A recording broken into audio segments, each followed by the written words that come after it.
Welcome to the Pod News Weekly Review. Now, just before we begin, this is what I sound like on a proper microphone. And as any podcaster will tell you, it is much worse if you record on your laptop microphone by mistake. It's worse still if you record on your laptop microphone by mistake while walking around a busy podcast conference. Almost inaudible, it turns out. Luckily, our sponsor Buzzsprout has a thing called Power Clean as part of its magic mastering tool. It removes background noise, does a lot of restorative work to the audio, even this audio. So, sorry if what you're about to hear isn't very good quality, but there are some great people in this show, and I think Power Clean has done a pretty good job. It's part of Magic Mastering on Buzzsprout, and we thank them for their support. The Pod News Weekly Review uses chapters. The last word in podcasting news. This is the Pod News Weekly Review with James Cridland and Sam Sethi. I'm James Cridland, the editor of Pod News. And I'm Sam Sethi, the CEO of True Fans. Today, the Wonder of Wondercraft and all the fun of podcast movement in Dallas. This podcast is sponsored by Buzzsprout, with the tools, support and community to ensure you keep podcasting. Start podcasting, keep podcasting with Buzzsprout.com. From your daily newsletter, the Pod News Weekly Review. We will find out in a minute why Mr. Cridland's got background noise and also a husky voice today. We will. And also, you'll see me adding little words in, which will become relevant later on. Like, we have a lot to get to this week, and I'm super excited. So you will find out why those two expressions are no longer needed. Now, James, you're in sunny Dallas. Who killed JFK? Have we got the answer to that one yet? No? Okay. No idea. No idea. No idea. Nothing on the grassy knoll to tell you that, who was it. Right, moving on then. Podcast movement. What's been happening, James? Let's start off with there. Yes, well, so very exciting news here in Dallas. Podcast movement and Sounds Profitable are merging. Are they now called Podcast Profitable? Yes. No, both grinds are continuing. So basically the idea is that... Hey, I got a round of applause for it, nothing else. You did, exactly. So the basic idea is that Brian Barletta becomes president that we can all believe in, president of Podcast Movement. He is organising many of the events and stuff like that. The Podcast Movement team are still involved. They will be, obviously running it as well. So a bunch of all of that stuff going on, but that does mean that Podcast Movement itself will change where it does its shows, which is very exciting. So this show will be in New York next year. It was going to be somewhere else. It's now going to be in New York, and Evolutions will now be at South by Southwest. So yeah, all exciting stuff, really. Yeah, Podcast Movement. So good they named it twice. Yeah. Yes. New York, now that'll be cool. I haven't been to New York for ages, so that'll be nice. And what does that mean for you, James? Well, it means a few things. So Podcast Movement has a 50% business partnership with Pod News. So obviously there's some exciting stuff going on there. So I'm sort of part of this. But what it also means is that in terms of the creators, I'm actually going to be rather more hands-on in terms of the Podcast Movement event as well. So I'm going to be content director, which sounds very exciting. I look forward to finding out what that actually means. And to get any more money? Well, that may be one of the conversations. So we can look after, really make sure that there's a renewed vision in terms of how we treat our creators here, because the creators are the important people. The creators are the reason why we are here. That's a very important thing, and so looking after those, is an important thing. And what else has been happening then? Let's move on, because I'm sure this story will run for a little longer. What's been happening? How was the movie? There was a new movie called The Age of Audio. There was a new movie which was played, which seems to have gone down very well. Lots of excited WhatsApp comments about that, but also, of course, a lot of big sessions here as well. And in fact, one of those people that was doing a session, hello, Christoph from Orphonic. Great to meet you, James. You're on the Pod News Weekly Review. You've done a couple of sessions now, haven't you? Yeah, we've done a couple of sessions. And you are the company that is behind the fact that I no longer say the word although I still say the word apparently. Yeah, we're very glad to be that company. How's it been for you? It's been great. Like, I really love the podcast movement. It's a great show for us. It's always great to meet the creators, meet the people behind the products, behind the companies, to put faces to the names. It's always great to meet you. Oh, you're a nice man. It's always good to see you. When you headed back? Flying out to California to meet a couple of partner companies next week, and then I'm going to go back to Europe the week after that. There you go. Wow. There you go. You've got a nice holiday on the way. I mean, not holiday, it's work, but you know what I mean. Really good to see you. Have a good flight back. Take care. Yeah, so lots of sessions and things like that. It's been a good time. Now, one of the things that was announced there was the all-time greatest podcast, or at least the top 100. Who was the all-time greatest podcast voted by people? I have no idea who voted.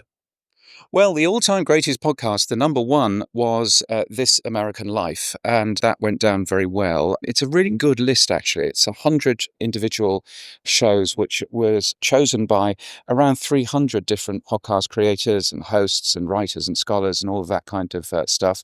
They were actually giving away a quite nice, glossy printout of them all and all of that. But no, it's a really good list, actually. And just before you say it, plenty of non-American stuff in there as well. There's some German content in there. Of course, there's a Rest Is show, The Rest Is History, which is at 68, and so on and so forth. So there's a bunch of really good, nice shows in there. There was a whole bunch of other seminars. Talking to Mr. Curry then, he was actually there keynoting on stage. Did you go to that keynote? Adam Curry was, yes, he was here on one of the smaller stages here. So all of the stages are in the same room this year. It's a really nice sort of cozy atmosphere, which is nice. And Adam was on one of those stages. Rather annoyingly, rather irritatingly, he was on at the same time as I was on. Which meant two things. It meant that the panel that I was appearing on, I wasn't, there weren't as many people as there possibly could have been because everybody was watching Adam. But also, of course, it meant that I couldn't actually see it either. So okay. I'm looking forward to watching it. But of course, I will be able to watch it because for the first time, Podcast Movement is making all of the audio and all of the video available for free for anyone. You don't have to have come. You don't have to buy a ticket. It's available for free. And that's a really good move, I think. So you will be able to watch Adam Curry and Rocky Thomas on the Soundstack stage in a couple of weeks, which should be good. Great. And some person, namely yourself, took a bunch of stickers now. A, what was on the sticker? And B, how did they go down? Yeah, the sticker is my definition of a podcast. And the reason why I'm sort of leaning down is so that I can read it because I'm wearing it on my T-shirt. Something for your ears when your eyes are busy. That's my definition of a podcast. I'm not saying you can't have video. Well, what I think is interesting actually here is, yes, there's video and people have been talking about video a bit, but much, much less than last year. Much less. And I think that's been, that's been interesting seeing the video was a little bit of a bubble. It seems to have calmed down a little bit, even though, of course, we're all talking about YouTube and, and everything else. But yeah, so that's been interesting to end up seeing. Yeah, Ariel Nissenblatt has one on her phone, I can see, and Harry Morton is looking out for you. He wants one for himself, so yes. Oh, well, there you go. Well, there are plenty more stickers where that comes from, and everything else. So yeah, no, it's been fun to wander around with these stickers and things. The other slightly weird thing is that Pod News sponsored the badges this year. So you know how very annoyingly the badge flips around and you can't see who somebody is. Yes. Yes, which happens in every conference, and for some reason nobody's ever fixed that. Well, this time it ended up being my logo on the other side, so that was nice. Our logo on the other side, Sam. Yes, very so good. That, yes, so no, your nice. logo. Yes. You got it right first time. Don't worry. I'm very, very happy. Your logo. Yes. Now, what was your highlight for the week then? I think I mean, I think it's a little bit too early to talk highlights quite yet, but I think certainly, it's quite a positive feeling, which is nice. It's last year everybody was a bit sort of deer in the headlights, and there's a lot of change. I think when you start a conference with exciting news about its future, that changes how you think about a particular conference, and it changed the narrative away from the job losses at Wondery. And that was a very useful thing. So being able to actually understand, that there were other things going on and there were positive things going on, that was certainly a good thing, I think. Now, if you were at Podcast Movement like James, the question is, did you take any fun pictures? James would love to have those. So you could send them to editor@podnews.net. And some of those will find their way to the Pod News Daily Show. Yes, we got lots and lots of nice pictures in today's edition of the Pod News newsletter. So yes, it's going to be quite fun from that point of view. Lots of entertaining people with their stickers, and all of that. So it's been a good day. Good. Now let's move on, James. This story is called an AI agent called Wonda. What's this one about? Yes, so Wondercraft launched this new agent. It's a super easy way to make a podcast using AI, and you just type in a prompt and away it goes. It's very smart. If you want to hear one of those, then you'll find one in the Pod News Extra feed. So you ended up talking to Oskar Serrander, and you started by asking who or what is Wonda? It's the first AI agent that is built specifically for content creation. So you don't really have to learn editing and timelines and all that stuff. You just tell Wanda in plain language what you want to create. Maybe that's an audio ad or a meditation or even a video or a podcast, whatever it may be, and it will do the heavy lifting for you. So we're kind of moving into the space of vibe creating with Wondercraft as the next phase of the company. So it's a big day for us to get this moving. And it's really the first step into a next era of the company, Wondercraft. So agentic AI, fundamentally, it's an interface to what you could have done before with prompting, but now you're speaking through it. As you said, vibe creating. James created an example of that on Pod News Extra. So if anyone wants to go and see it, it was the Pod News Guide to Dallas, 15 minutes long. It had a very simple prompt. We will put that in the show notes. And it was fun. It was really fun. And it was very good. If I was going to create one and I go in, I put a prompt and I basically tell Wanda what I want, how do I edit Wanda's results? What's the process? Well, really what this is kind of the step into this agentic era of AI that we're all moving into. You've probably seen this in other places as well, as software development is fastly moving into this idea of natural language instead of advanced controls and learning very advanced tools, including coding, right? In this case, we're doing it with content in the same fashion, meaning you use your natural language to describe what you want to do and have a conversation with Wanda to really get to that place. And it's not only about the script generating, right, which we're used to using ChatGPT or Claude, for instance. It's also about the agentic side of it, which is actually performing tasks. So finding the right music for you, finding the right voices you want to have for your production, and eventually also video creation, and just controlling the whole editing and creative process really by talking to an AI. That's really the core of it. And moving into this space is obviously something we believe in. It's the future of how we're going to interact with software a lot more. Gone are the days of, I was back in 1993, I got the first version of Photoshop, and I spent weeks and months and then years learning how to use it. And it's a new game now. Better man than me, because I failed. Yeah. I absolutely failed learning Photoshop. I gave up. Yeah, and it's been like that for a long time, right? We're so used to software that we have to learn, watch tutorials, and this is really making it way more accessible for anyone. And that was the mission with Wondercraft when we got started last February, as we've talked about before, Sam, like making, in that case, audio production way more accessible to anyone who's not really used to advanced DAWs and editing tools, and really putting the storytelling in front and center. So we really want Wanda to be a way for you to explore your creativity, explore your story, story, whatever you're creating for, it all starts with a script, whether it's a TikTok video or a product video you're releasing, or, marketing or learning and development, internal comms, whatever it may be, it all starts with a script. And that's really where we're starting out. And then filling that in, Wanda's going to help you with the selection of all these elements to make great storytelling happen just through conversation. Yeah, I've got a favorite expression from a guy called Edward de Bono: complexity is fail simplicity. And I think software is a very complex platform. And I think what you build is some way to simplify that interface. So with this, give me some other examples of where you see Wanda being used. So obviously James has used it to give us a 15-minute guide to Dallas. You've used it in the past for ads, foreign language translation. I mean, are there other use cases that you see now that you've got this AI interface where people will use Wondercraft in different ways than they have up until now?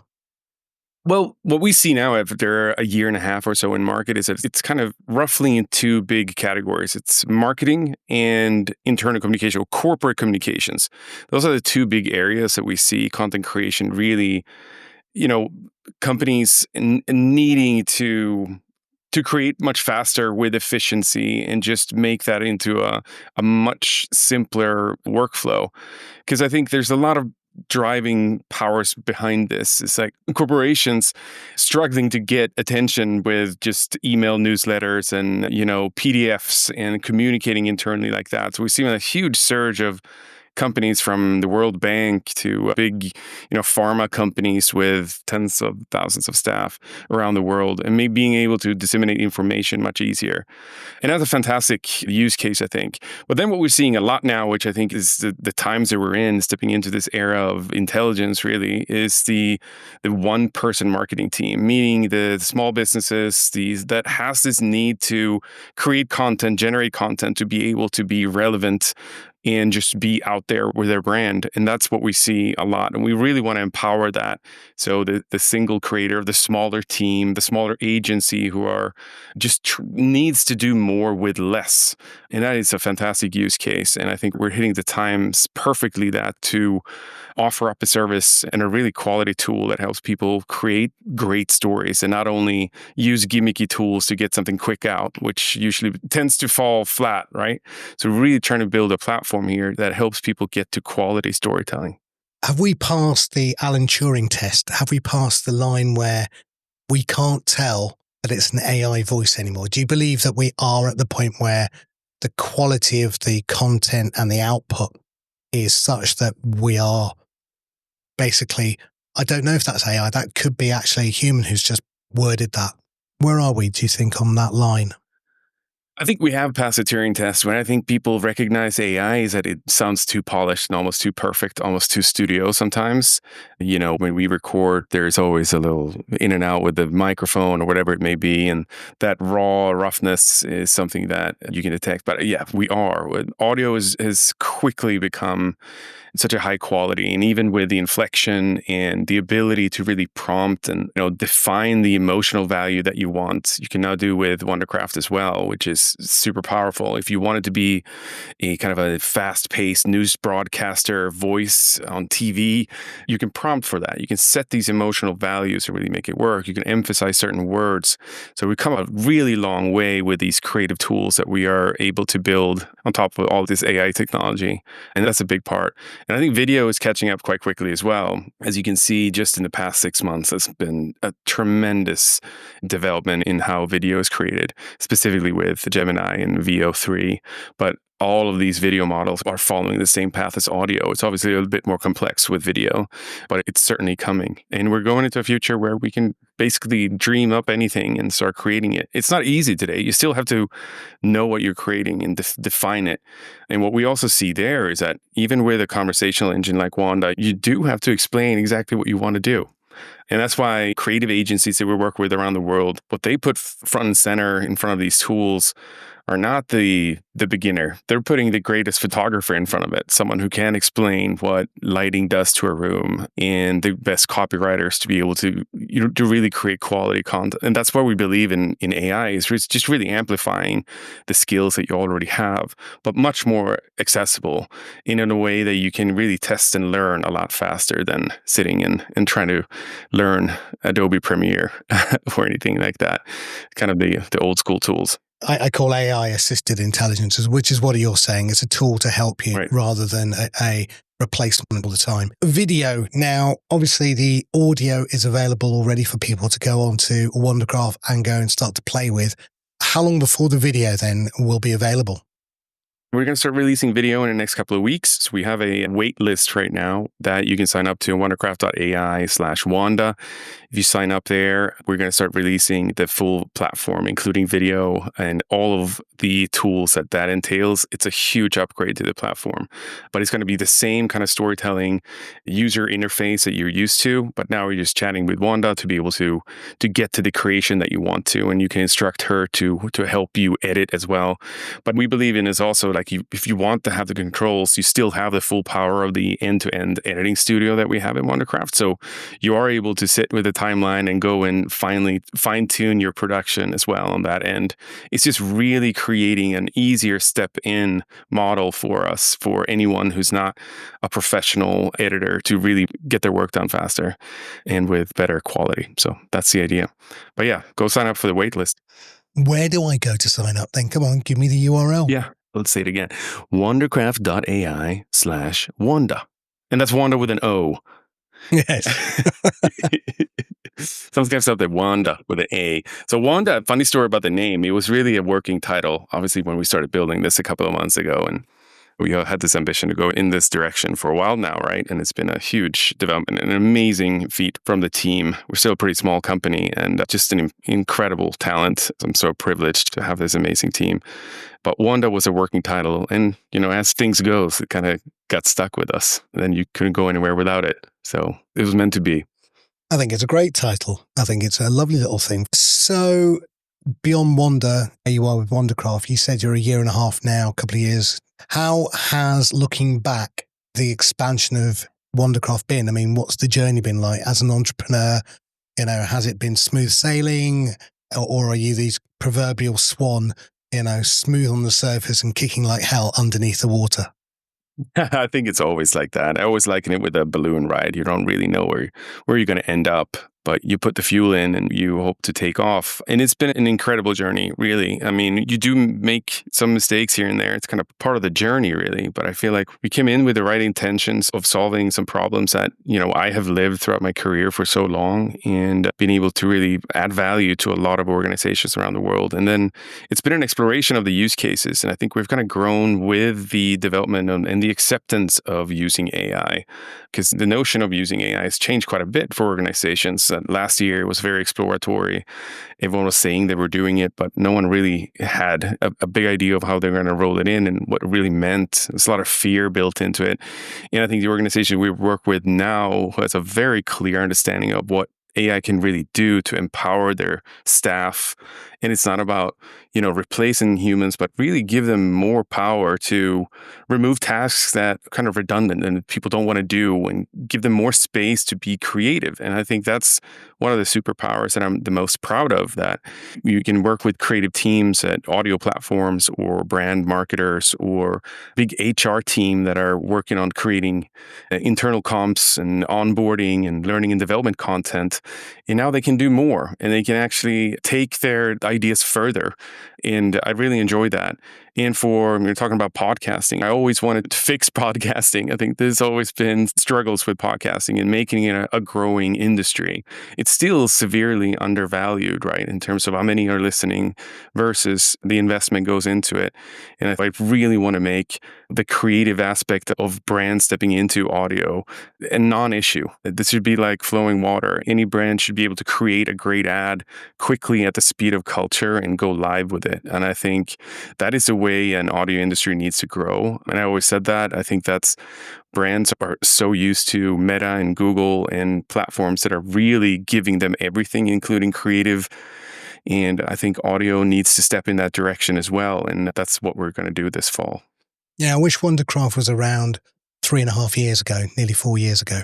I had a radio station and we were producing ads with voiceover artists, and the editing time and the re-editing and the cost of production was so high that actually by the time you went back to the client and explained what the price of the ad was just to run on a radio station, you'd probably lost the client, or they were like flabbergasted at the price.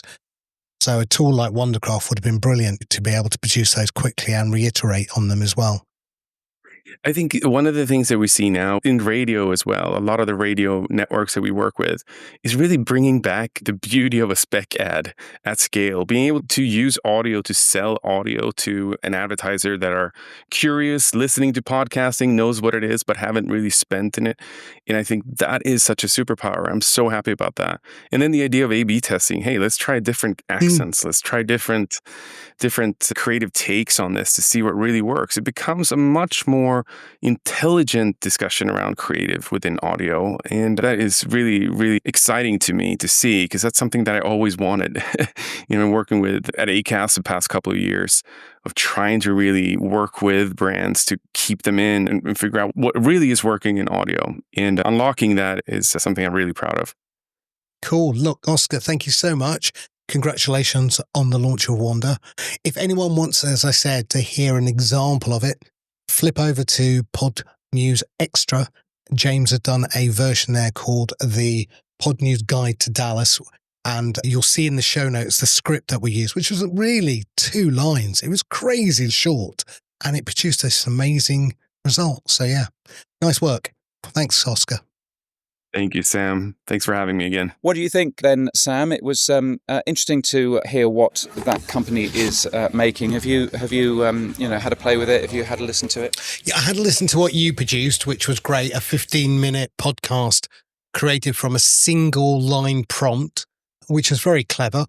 Yeah. I think what I said to Oskar about when I had my River Radio and being able to produce multiple ads quickly, I would have loved a service like Wonda or Wondercraft being even as an application. And I think the UI or AI interface is very clever because, it reduces the barrier to learning from something that might be quite complex for people. So I can see lots and lots of other apps doing the same AI interface. The interesting other part for me was, though, they're using 4 or 5 different LLMs. So they're using Gemini, they're using Claude, they're using ChatGPT-5. And I wonder if you took the same prompt that you put in, James, and chose a different LLM, what the output would be. I mean, again, I suppose A/B testing is what Oskar was saying. You could put in a different prompt, you can put in a different LLM, you can put in a different voice, you can change it slightly.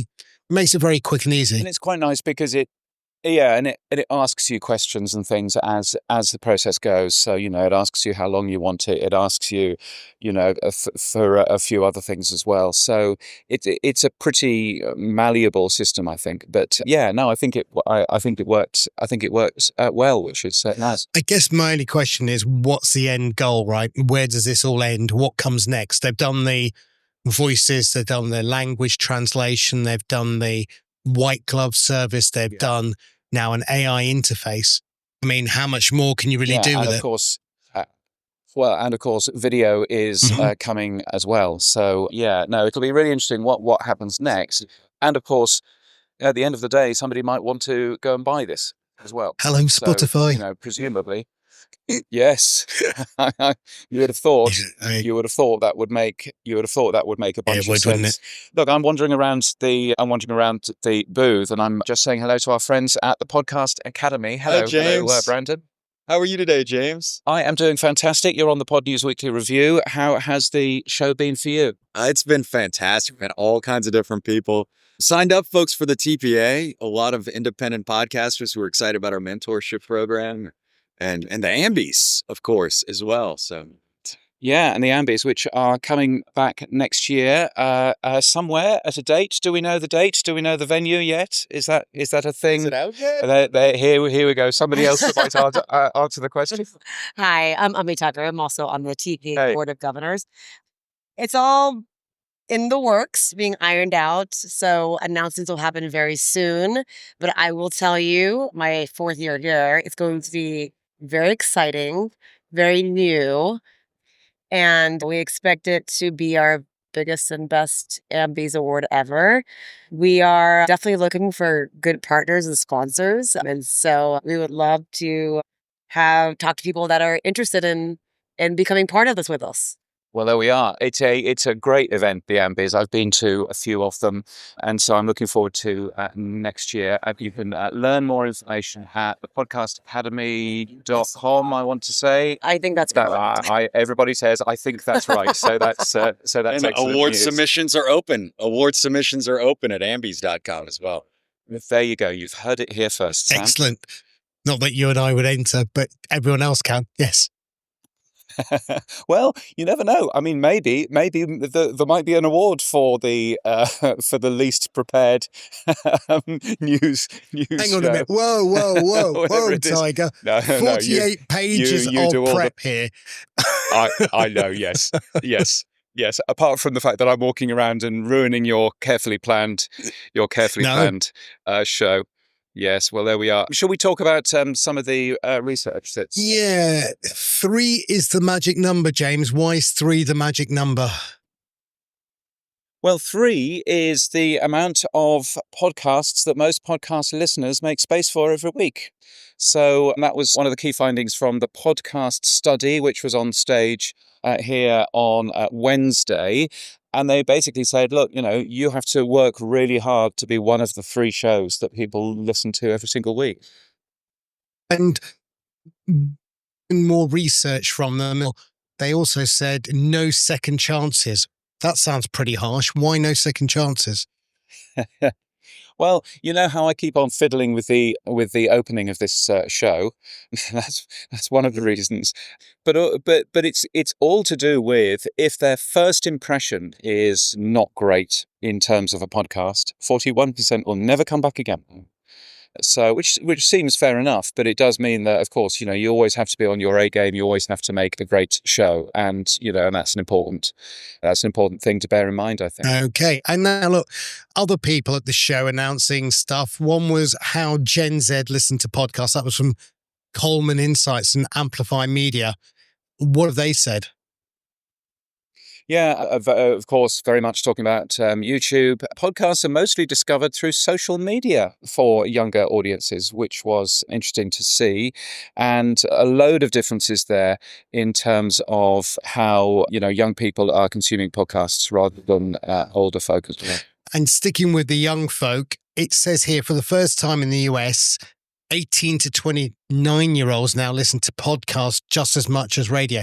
Are we beginning to see, I believe it, but others may not yet, the swing away from radio to podcasting, just as we've seen many shows like BBC Radio 1 now losing out? If I listen to most of the young people that I know from my daughters, they don't listen to radio. They just go straight to Spotify for music now.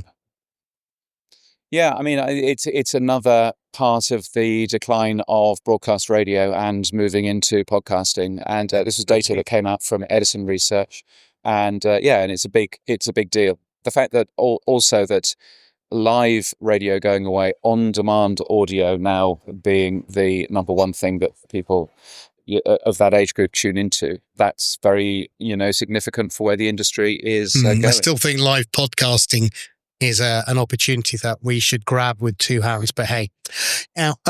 I would definitely agree with that. Now, Nielsen backs up this data about radio and podcasting by saying that podcasts represent now 1/5 of daily ad-supported audio listening time, which is only second to radio. Again, young people are quite happy to listen to ad-supported audio. Yeah, exactly. But it's important to point out that, radio is still significantly larger across the entire age group than podcasting is.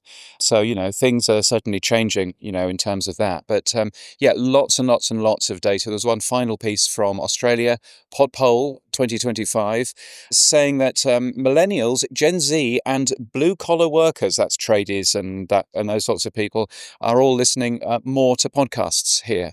So I say here, I'm not in Australia now, am I? I'm in Dallas, but there.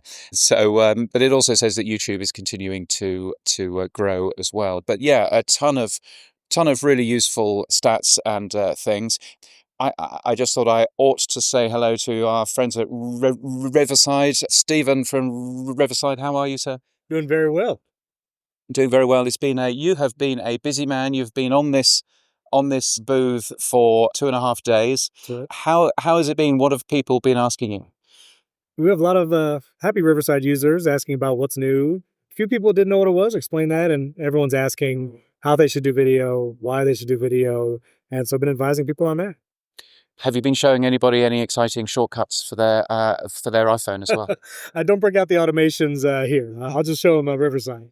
James. It's really Got to ask. really good to see you. Oh, Sam Hey, says, hi, Stephen. You've got to ask about the hosting, mate. You've got the man of the moment. What are they doing? Yeah, I haven't really been talking about them. there you go. That's the answer. Excellent. You've That done was your the training well, insight haven't we were you? seeking. Yes, that was the insight. Much clearer You've done- now. Excellent training. Stephen, thank you so much. What should we go for next? Well, shock horror. Spotify invents visual audiobooks. Whatever next, yes. James. Visual whatever audiobooks. So tell me more. This shocking thing that Spotify's invented called visual audiobooks. So Spotify have discovered, and this is amazing, but Spotify have discovered the idea of adding visuals to audio. And as you listen, you get little pictures as you listen. You could call them chapter points or something, couldn't you? And as you listen, you get chapter images and things. This apparently will revolutionize audiobooks. At least one of the people who has been turned into one of these new audiobooks says he's saying Bruce Holsinger. He says it's a new frontier in audiobooks. It basically sounds like chapters in podcasts with images, which is supported by quite a lot of people, but not everyone. Yes, so that was very weird. That was a very weird thing. I bet it's something that True Fans already supports, I'm guessing. We do, but I've got a new sticker for you before we go into that. Something for your ears when your phone is in your pocket. So, yes, there you go. No, we have, and the thing that annoys me a little bit is we've supported it for over a year now. Medium equals audiobooks. And we did all the work. We were hoping that there would be hosts who would also support it, change the episodic to serial. I know Dave Jones did some work with me on it, and nothing. And when we spoke to a bunch of audiobook providers, they were like, no, V for V, not going to play in that game. We want a fixed amount of money. It's a guaranteed payment. And we came up with secure RSS, still nothing. And then I got Todd Cochran telling me we've been supporting private feeds for years. And I'm like, it's not private feeds, Todd.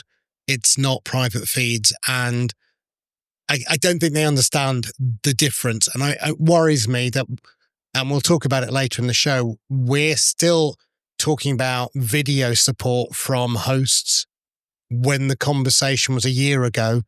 And we're not even talking about multiple different mediums, not just audiobooks, but courses, films, radio. And it worries me.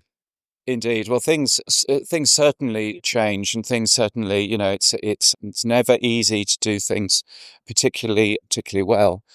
So I think, it's quite difficult to obviously make that fast change. Having said that, the Podcast Standards Project has been here.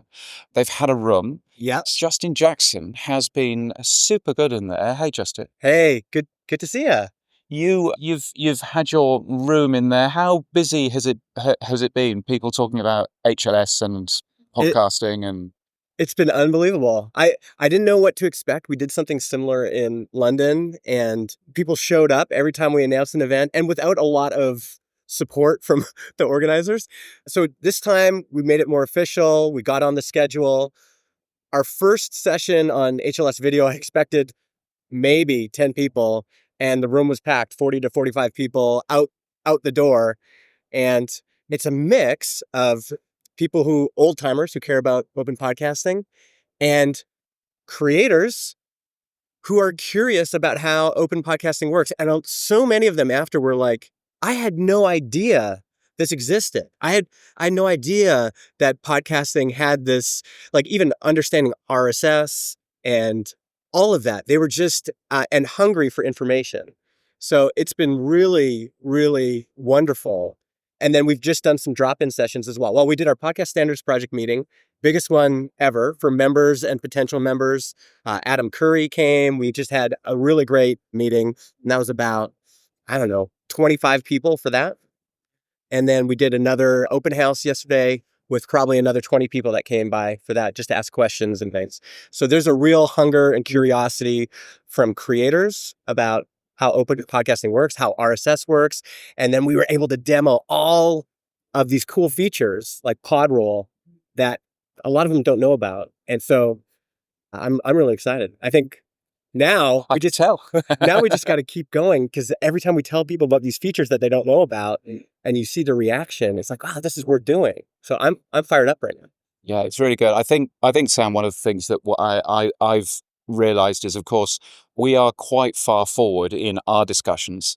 But when suddenly walking around here, on the Buzzsprout stand earlier, Jordan was explaining to somebody what a podcast hosting company does. Yes. And you just go, oh yeah, it's not quite as easy as it seems. Yeah, except that people are receptive to hearing about it and really intrigued by it, I think.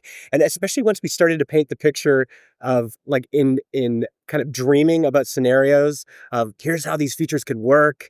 And, right now we have Podroll on the show level, but what happened if we had it on the episode level? What would that look like if you could recommend other episodes?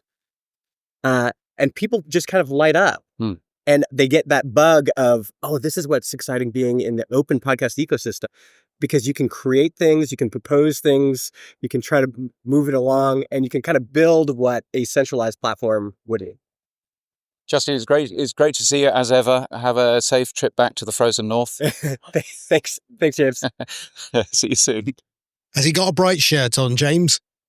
He's got a beautiful shirt on. It's a beautiful pink t-shirt, as you would expect. Indeed. Should we move on to a few awards and events that are going on around the world? Yes, let's. So the International Business Awards, or the Stevies, announced their winners and Sorry, how do you get from IBA to Stevies? I have no idea. I have no idea how that works. Okay. No idea.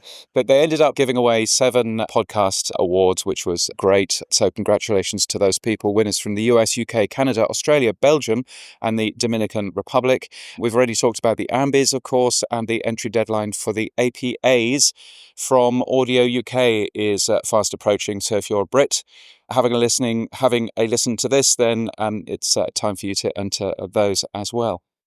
And now the other thing that's happening here in the UK is the London Podcast Festival is returning this September, but it's the 10th year at King's Place. They've got some great shows, Pod Save the UK, Weirdos Book Club, Sarah Pascoe. They've got other ones there if you want to go to the website, which will be in our show notes. But the festival, which was originally launched in 2016, has now grown to welcome more than 68,000 visitors and over 750 podcasters over the past decade. So great job there. I'll be going along to this year's 10th anniversary, and I'm looking forward to a few shows.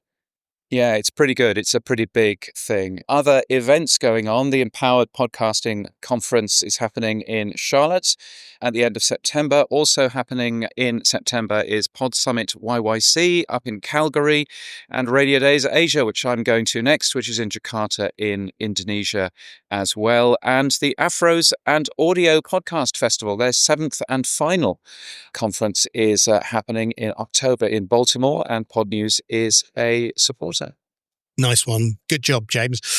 Now, the story that tickled most people, I think, that was in Pod News Daily was a story by a guy called Bill Wyman and why he hates your podcast. But he doesn't hate it for one reason. There's 23 reasons he hates your podcast.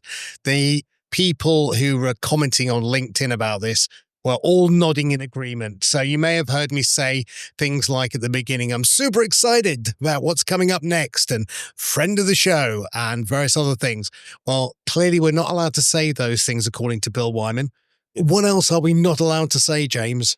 There's a ton of things that he doesn't like, and quite a lot of shows take quite some time to get going, and start with so how are you and how's your week and all of that kind of stuff. Just get on with it. It's a great fun article. It's worth a read. You'll find it at podnews.net/articles. And yeah, it's a great piece from Bill. Bill used to work for NPR in the US, is now based in Australia. It was quite funny. We were having a chat about something else, and he just said, "Oh, I've written an article and I can't get anybody interested in it. Would you be interested in it?" "Yes, please." Yes, please. I'll have that. So yes, very all super excited. The tech stuff on the Pod News Weekly Review. Yes, it's the stuff you'll find every Monday in the Pod News newsletter. Here's where Sam talks technology. Every Monday in the Pod News newsletter, the tech stuff is supported by RSS.com, and I'm on the RSS.com booth right now. I'm going to grab you and say hello, Greg. How are you? How you doing, James? I'm doing amazing. You've been on the booth for the last 2.5 days. Of course, you're talking about paid from RSS, but you've also got this screen behind you. Tell us about the screen. It's pretty amazing. It's called Pod Ping. We've basically been able to pull every episode from RSS.com that is releasing an episode. So I can see the title, the description, and you get to see how constantly it's updating with new episodes that people are releasing. Yeah, so as you've been walking past the RSS booth, you've just seen, new shows appearing every so often, every sort of 30 seconds or so. It's been super good. What are people most interested in when they're coming here? Everyone wants to know what is RSS.com, what kind of hosting we can provide. But they're really actually interested in seeing this because it gives you an idea of everyone's trying to understand their pod SEO, everyone's trying to understand graphics and images that pulls people in, just titles, descriptions. So this now gives you an idea of look, you're trying to start a podcast. Here's examples. You can see what's good, what's not. Mm-hmm. And then from RSS.com, everyone wants to know, how do you make money? So paid has been a big topic of conversation. Yeah, and so I've been trying paid for the Podcast Business Journal, and it seems to be working well so far. Greg, thank you so much for your time. I appreciate it. Also, Ben and Alberto here as well. We've just been hearing from Justin Jackson about the Podcast Standards Project and how exciting that's been. Has it been a good show for you, Alberto? It has been a great show, and I'm very excited for the Podcast Standard Project because we're going to launch the location tag, the new version. Oh, the location tag. Yes, this is the new and better version, Sam, which of course True Fans already supports. But my T-shirt, that has got to be the T-shirt for me. Yes, it does. It absolutely. But yes, so that is coming to RSS.com real soon. I've actually seen it, and it's a really good implementation. In fact, it's the implementation that, frankly, everybody else should be having a look at.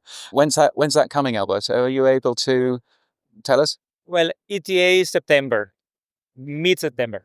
September. There we are. Are we? I don't know about you, Sam, but are we getting more of these very cautious, I've been doing media training type answers? Yeah, that used to be so much more fun, these people. It'll be there next week. We're getting a lot of these. But there we are. Alberto, Ben, Greg, thank you so much. Have a great show. All right, James. When's a pod roll not a pod roll? When it's a pod roll from Libsyn. Yes. They have announced, now being fair, they have announced it's a rebadging of a product which is called Podroll Yes. from a company called Podroll.fm. Yes. And Podroll.fm has actually existed for some time. And I think Podroll existed before Podroll was invented. If Really? you see what I mean? I need to So, check that fact. Yes, I think so. A lot of people are very upset about Libsyn launching Podroll because or working with the Podroll folks, because that's a bit confusing when it comes to Podroll for the new podcast namespace. But yes, so the Libsyn version is people can pay to be in your show, and the second episode is essentially it's a trailer drop for a different show. That's basically how that works. But yes, it's been an interesting conversation over some beers here. Okay, so just to be clear though, this does not add to your existing RSS feed. It's fundamentally a visual injection into the website page for Libsyn, so that if I'm looking at a particular show, let's say Pod News Weekly Review, number 1 would be the latest episode, number 2 would be this new injected show, and number 3 would be last week's episode. Is that correct? That's pretty well right, except it does get injected into the RSS feed as well. So if no, don't like that. If you're listening to the feed from Libsyn, then the latest episode will be number 1, and then there'll be a random trail for some show at number 2. Now, I have to say, the Pod News Daily did that for a long time for this show. So the second, yes, but they were related. They were related, and perhaps that's the thing here. Perhaps that's the thing here. But yeah, it's certainly been an interesting conversation, shall we say? That's certainly been going on. And what was the overall view, positive or negative? Then, dare I ask? I'm not sure that it's that positive, and I would rather that Libsyn hadn't called it Podroll. I think it's just refusing. But by all means, launch a thing where the number 2 episode is something else. Can they rename it Promo Roll? Yeah, I'm sure that they could rename it all kinds of things, but I'm not sure that they're going to. But okay. But yes, that was certainly a conversation. That was certainly a conversation going on. The Libsyn booth is one of the biggest booths here again, which is interesting. But pretty well everybody else is the same sort of size. And as ever, the good folks from Blueberry are here. Todd and Mike. Hello, Todd. How are you? Hey, doing great. It's day 3. We're all a bit tired. How late were you up last night? Midnight. Yeah. That's not too bad. Yeah, it's actually better than 3:00 in the morning, like it usually is. But can't complain. Can't complain too much. It's been a weird show this year, hasn't it? Because of the upcoming changes and everything else. Have you had some good conversations at your booth? Believe it or not, it's been much better than last year. So a lot of quality discussions. We're actually pretty impressed. We're going to walk away with a lot of leads, great conversations. I didn't say that at all last year. So from that standpoint, it's been a much better show, even though it's been smaller. But a lot of local people coming in, interest, the new podcasters, new creators. I really have no complaints. And that's hard for me to actually, usually I'm the one that's coming out of here disgruntled, and this year I'm very happy. James, can you just ask Todd if the carpets meet his requirement as well? Well, they had carpet already, so, of course it met the requirements. And we always order extra padding to make sure our feet stay sane. But no, it's been a good event. I think, maybe you're going to have your hands full a little bit with editorial duties for next year's Creators Track, because I have seen a little bit of pitching going on in some of the sessions. So you get that under control, I think it'll up the game quite a bit too.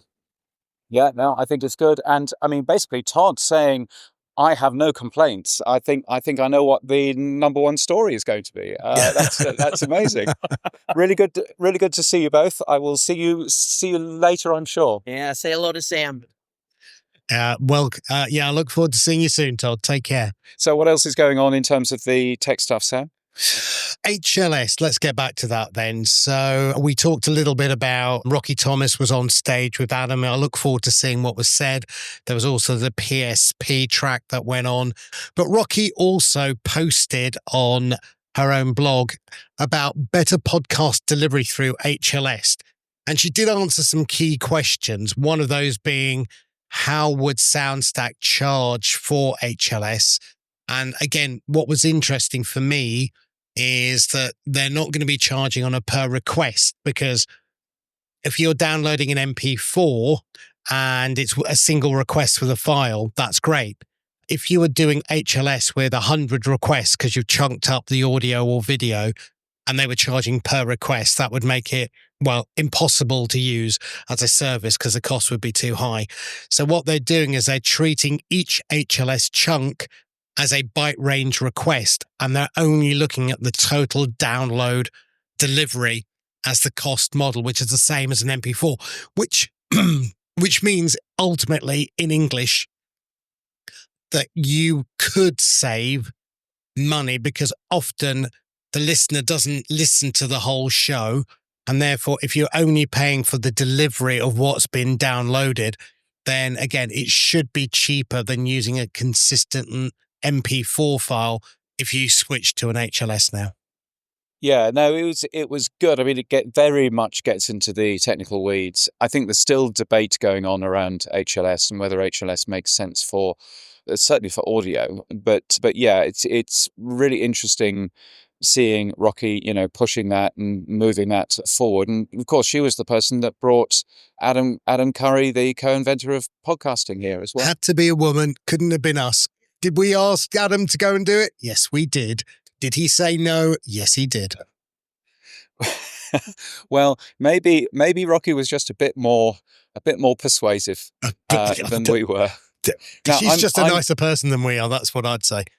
I'm very much looking forward to hearing from Adam on the Podcasting 2.0 show about his experience here. I hope it was a positive experience. He certainly seemed to be all smiles whenever I saw him.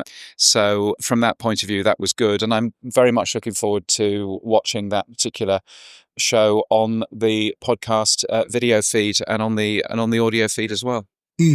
Now, friend of the show, I'm not allowed to say that, but I'm still going to do it. Yes. John Spurlock, he's released a product called HLS Podcast Radar. What's this one, James? So this is a fancy new website, hls.livewire.io, and it is essentially all of the latest shows that have been published using HLS, all of the latest videos, so you can go and watch that. Now, what was interesting, I was talking with David Marsell on Mastodon, who his podcast is KDE Express. It's in Spanish. It's using PeerTube, but now PeerTube have updated their RSS feeds as well and can support HLS. So we tested that on True Fans. That worked, of course. But What's interesting is John Spurlock has said now, if you add as a end of the URL HLS equals 1, then he will be able to pick that up on HLS Livewire as well. So it's another way, if you want the analytics to be recorded with John, how you can do that. So the prefix stays OP3, but the end of the URL, you just now add HLS equals 1 to help John. Well, there's a thing. So, OP3 doing great guns. Actually, quite a lot of people talking about OP3 here, which is nice. There's been a number of people, not really understanding what OP3 has done until now. And, OP3 has also added a bunch of new APIs. One of those APIs added because Daniel J. Lewis wanted to build something clever on his desk, actually, that just showed all of the downloads for his shows, and so that API is available for everybody, which is nice. And OP3 is such a useful tool because you can see all kinds of things. During the week, we linked to update of the latest version of iOS, for example. You can actually see that data in OP3. So you can see how Apple Podcasts is doing versus Spotify. You can see how people are consuming shows, when people are consuming shows in different time zones. It's a really useful tool. It needs its financial support. Pod News pays for a bit of it. More people should pay for a bit of it too. But I think that's certainly a thing. YouTube, they've added a silent skipper. Again, just a nice little feature they've taken from Google Podcasts, it seems. Yes, this was a thing that, obviously most podcast apps have. We don't. And, there you go. Well, you can get rid of bits of silence in your show. It just it's a interesting way of sort of speeding up. And YouTube Music has just added it now. It used to be in Google Podcasts, so it's a bit weird that they didn't put it into YouTube Music originally. But yes, they've added it in there. Fountain has released 1.3, a new version of their app, and they've added a like button and some other new features to the home tab as well. So worth a look at fountain.fm. Yes, they have. So they've done a bunch of work in there too. Now, this is just a side note. It'll probably hit the cutting room floor, but we'll see. We talked last week about the granularity of the explicit tag. Either you are explicit or you're not. And I was saying, is there a way of adding more granularity to it? And I was chatting to Russell Harrower from Pod2, and he pointed me to the RSS Media, which has a media rating built into it. Now, this is dating back to 2009 when it was first promoted. Yeah. So it exists, it's there, it's fully documented. Is this something that the Podcasting 2.0 namespace should take or support? Well, the media RSS namespace, is obviously a separate namespace. I think Yahoo have been looking after that. It's got a bunch of really useful things in it, including ratings. I think ratings are a total waste of time because who polices them at the end of the day? And also ratings in one particular country is very different to other countries because there's this thing called culture, and that also exists as well.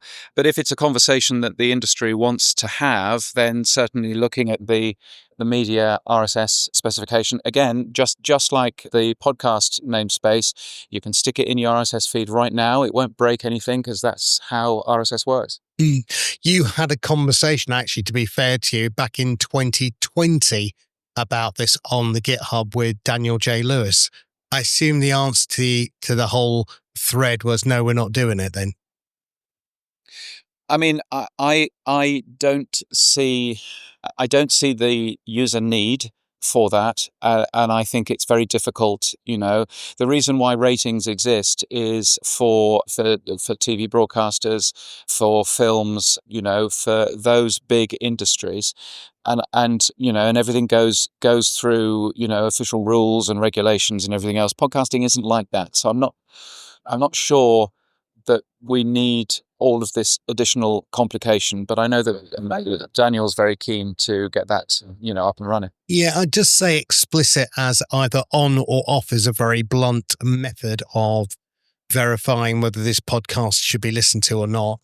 And I'd also add that with much of the age verification going on in the UK and the social media verification in Australia, I don't think it will be long before there's podcast requirements as well. And even you ask who might police it. Well, what about the people who do brand verification? So, or what are they called? I can't remember now. Where they brand safety people, where they determine it. Well, there must be a metric that they're using to determine safety by. Yes, there are, but it's mostly looking at the words that have been said in a podcast, and so it doesn't have any of the context around there. That's been one of the issues with those services in the past. So, I mean, ratings are more than just fruity language. Ratings are talking about difficult concepts and that sort of thing, which, again, is very difficult to capture by automated means. But, if people want to work on that sort of thing, then of course that's fine. Well, the good news is ChatGPT believes it's already exists. So Russell put it into ChatGPT and it came back with podcast : rating. It's now available. And in fact, good news, Podverse and Fountain, according to ChatGPT, have already implemented it. Great news. Well, there you go. That's all very exciting then, isn't it? Boostergram, super comments, zaps, fan mail, super chats, and email. Our favorite time of the week, it's the Pod News Weekly Review inbox. Yeah, so many different ways of getting in touch with us. Fan mail by using the link in our show notes, super comments on True Fans or boosts everywhere else, or of course email. We share the money that we make as well. Fan mail, we've received a fan mail, have we, Sam? We have. Yes. Who's that from? Yes, it's great news. The ugly quacking duck, I think he decided that, sending us boost was a little bit too slow, so he's gone back to fan mail. He says, hope the trip to America and the show goes well. He says, can't wait to hear, in brackets, about it. Video not needed. Ugly quacking duck, 73. Yes, well, there we are. So it's always nice to see a piece of fan mail coming through Buzzsprout. What else do we have? Lyceum has sent us some sats, 420. Thank you. I look forward to testing it out. This is talking about Wonda. I'll join Wonda's waiting list. Did you have a beer at the podcast movement? Oh, yes. Can't you tell? I have great food memories from a deli restaurant in Dallas. I tell you what. So I was at the bar until about midnight last night. I then go and have to go and write and record Pod News, which is why it might sound a little bit slurry for Thursday's edition. But then as I was doing that, I got a text from my lawyer. A text from the lawyer at midnight, and I'm thinking, oh, no, what? And he texts me and he says, there are 40 people here at the swimming pool. Why don't you come and join us? That was legal advice I didn't follow.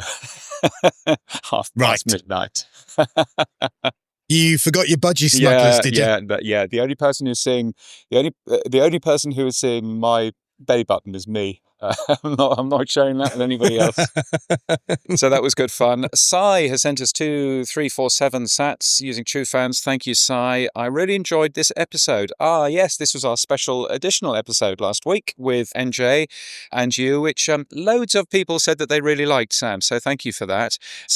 Sai says Sam and Norma bounce off each other on some of the hottest topics. Works really well. Maybe you could have a more regular panel conversation with other podcasting experts. When you hosts have to take a break, it could be quarterly to make sure that there's enough to talk about. Okay, well. There you go. Well, there we are. Maybe. Si did ask me whether we were giving Norma any splits, and I said that the only platform that supported guest splits was True Fans. Here we go. Well, we can't add it to Buzzsprout because Buzzsprout don't support officially. Well, there we are. So I did show him the screenshot of where we do support it. So there you go. Well, that's all very exciting. Talking about Buzzsprout, I've come back to the Buzzsprout stand, which is where I started. Actually, I came back. There was Tom Rossi, and I walked up to Tom Rossi, and he ran away. So I'm not quite sure why, but Jordan's here. Oh, hi. Hi, James. Oh, hi. Hello. Yeah, how are you? You've been on this booth for the last 2.5 days? I have been, and suddenly I find myself alone, and I'm wondering if you have anything to do with that. Not so far as I'm aware. What have people been asking? Why? What are people interested in? People seem to really be interested in monetization that is not programmatic ads, that is like a little bit more creative. And they seem to be really interested in tools that are going to make podcasting a lot easier for them because they're not tech-minded. That seems to be a really hot topic here. And what have people been most excited about in terms of the swag that you have here? Oh my gosh. T-shirts are always a big hit. We've got our enamel pins. Our stickers are a really big hit. And this year we have been testing out some hats for pickleball theme, right? And these hats are flying. So they're very nice. Yeah, there are some very beautiful hats. That's a Nike one I can see there. So that's doing very well. This is pickleball, Sam, not your paddle thing. I know that you love pickleball. I know that you love paddle, but there we are. No, it's still all to do with pickleball over here. So yeah. When they grow up, it'll get to paddle. Yes, no, exactly right. Well, really good to see you. Thank you for allowing me to leave my bag here. That's very kind as well. Ben from RSS.com has just come and given you a bit of sugar, which is nice. He gave me some taffy, some saltwater taffy, which I will not eat. You never know what they might have put in it. Yeah, So, I don't trust competition. thank you so much, Sean. Thanks. Thank you so much, Sean. It's been fun to see you. It's good to see you. Anyway, where are we? As if that was going to happen. Yes, go on. 222 from Lyceum as well. He says, I will become a Power supporter in the near future as I've started a new podcast called Sweep the Gig. What is the symbolic meaning of Power supporter number 22? We don't know because we haven't got there yet. And he says, James, have a safe flight and a jolly good time at the Podcast Movement Conference. By the sound of your voice, James, you have. He's wondering whether we can arrange a lit show during the conference. Well, no, we can't because I'm not there. And yes, so next time, maybe in London, you never know. Yeah, next time maybe, or yes, in New York or whatever. But yeah, no, it's fun to do. He also says, by the way, things can happen with the recording of podcast episodes. Our podcast, Pen Meets Paper, almost got cut off during an electric blackout in Lebanon, which is quite a thing. Yes, lots of interesting things happen. It's quite nice just holding a laptop, even though it gets quite heavy, and walking around rather than, bringing an entire rig. So so that's right. So that's a thing. A couple of other quick messages. One from Matt Cundall. Excellent coverage of the Wondery restructuring. Well, thank you, Matt. That's very kind of you. Hopefully I'll see you in Calgary in a couple of weeks. Another from the ugly quacking duck, saying that he's glad that boosts are working again. Yes, absolutely. Us too. And Seth talking about creators and talking about the ones that are making it big on Patreon. Seth says, I always try to tell people to make money and ROI around your podcast instead of on your podcast, which is an interesting way of thinking about it. Lots of supporters. Thank you for the 21 people who are supporting this particular show every week, including Neil Velio and including Jim James and including David Marsell. You can join that as well. Weekly.podnews.net is where to go. So what's happened for you this week, Sam, while you've been stuck in jolly old England? Have you seen anything exciting? Went up to Edinburgh for the Fringe, first time ever, which was great. Saw an Aussie called Gary Starr. Now, James, I would say he is the funniest ever comedian I've ever seen, period, end of. He did the whole show naked. That's all I would say. Oh, nice. Nice. That's what you need. He forgot his budgie smugglers. Yeah, he totally forgot his budgie smugglers. Yes, he was crowd surfing naked and cartwheeling naked. So lots of things to be done naked. Yes, but he was very, very funny. Well, there we are. Have you built anything exciting for true fans? Well, we were in the middle of building a promotion function. So the idea of creators being able to buy space on the hero pages on our homepage or on the carousel. Right. So if you wanted to be listed in a category. So that's gone live now, and that's been great. And I really liked what Libsyn did with the way that they implemented promos in the middle of podcast page listings. I don't like the idea of injecting an actual episode into the RSS feed. But yeah, so we've sort of taken that idea and we've added that now. So you can now buy. So let's say somebody wanted to buy space on TrueFan /Pod News Weekly Review. We would get a request. We would then accept that request or reject it. And if we accepted it, then the second podcast would be listed, but we don't add it to the RSS feed at all. So so we built that as well. Oh, well, very nice. James, come on then. What's happened for you this week? I mean, I think really, I mean, it's obviously been all about. Are you going to describe the GIF? It's obviously been all about. No, Sam grabs a bag of popcorn and sits back. It's been a really interesting week, just because an awful lot of change for this show going forward, and an awful lot of very quick change that quite a lot of us have had to all of a sudden, go into. But no, it's been a good week. It's been fun to say hello to a bunch of people here, and fun to it's been a good week, I think. I'm wondering whether I can interrupt a conversation going on and just say hello to Ben from Airwave. Hello, Ben. You're on the Pod News Weekly Review. How has the event been for you? You've been on a big stand here talking about Airwave. I think it's been great. I think it exceeded expectations. I think there's a lot of great people here. We've stayed out of the heat, and it's been a fun week. Yeah, it's been good. So you've been talking about Airwave. Who are Airwave, if people don't know? Airwave is a fully comprehensive podcast network that includes ad sales, promotion and growth, other fun stuff. And additionally to being a network, I think we're a community. Most of our podcasters know each other and interact regularly. And I hate to say a family, but at the very least, we're a community. Yeah, no, indeed. And it's nice to come and see the family here, every single year. So, so it's great to see you, Ben. And I hope you've had a good time. What's the main sort of feedback that you're getting? What are creators asking about this event? Yeah, I think we're hearing a lot more about subscriptions, particularly than we have in the past. Obviously, monetization, a lot of talk about video, of course. I think I see podcasters and industry people finally coming down from the video high of the past 6 months or a year and coming down to a little bit of reality where that's regarded. But it's a great crowd. It's been really fun. It's always good to see you. It's been great to see you, Ben. I will see you soon. Okay. Take care. There you go, Ben from Airwave. So yeah, it's and I think that's been the story of the conference. Really, has been much less talk about video, much more talk about what matters to podcasting, something for the ears when the eyes are busy, and I think that's been super exciting. So that's been my week basically. Was YouTube actually at the event there this year? There was somebody from YouTube here, yes, on a panel that John Wardock looked after. So he certainly ended up doing that.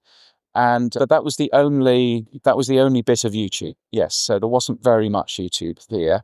They were much more involved in Evolutions earlier on in the year, and perhaps Evolutions was a better event for them. Evolutions next year moves to South by Southwest, and so obviously YouTube will be very much involved in that. I'm sure, as we go forward. Cool. Well, that is it for this week. All of our podcast stories taken from the Pod News daily newsletter at podnews.net. You can support the show by streaming sats. You can give us feedback using the Buzzsprout fan mail link in our show notes. You can send us a super comment or become a power supporter like the 21 people at weekly.podnews.net. Yes, our music is from TM Studios. Our voiceover is Sheila D. Our audio is recorded using Clean Feed. We edit with Hindenburg, and we're hosted and sponsored by Buzzsprout. Start podcasting. Keep podcasting. Get updated every day. Subscribe to our newsletter at podnews.net. Tell your friends and grow the show. And support us. The Pod News Weekly Review will return next week. Keep listening.